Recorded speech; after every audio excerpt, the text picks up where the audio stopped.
This house was just beautifully flipped, but it's missing the one thing that separates a basic suburban house from a custom home. Today I'm going to show you the Zero Demo Remodel, how smart native landscape design can instantly transform your curb appeal and immediately add value, all without touching the structure of your home itself. Now, this home, like so many others in the suburban context, is just the same floor plan repeated all the way down the street.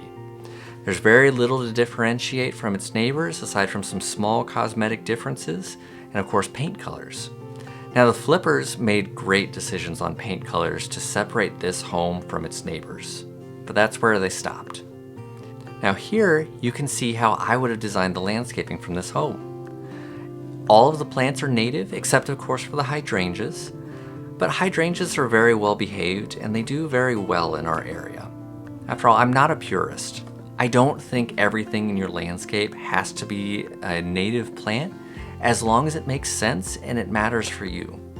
I think we can get kind of hung up on native plants and kind of forget that doing something imperfectly is often much better than doing nothing perfectly.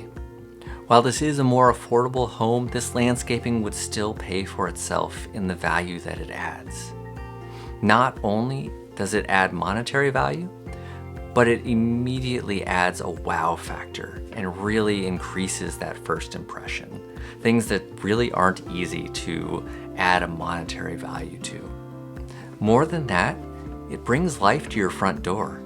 There'll be bees and butterflies and just all sorts of pollinators and birds and just all of this life that can kind of help inspire you and your neighbors. It'll actually attract you outside beyond just going from your front door to your car and then back again. This is the value that landscaping can add beyond just monetary. Are you looking at this and getting scared of what it would take to keep this garden looking beautiful? Check out my next video where I go through exactly what it will take to keep this garden looking beautiful from the second year on.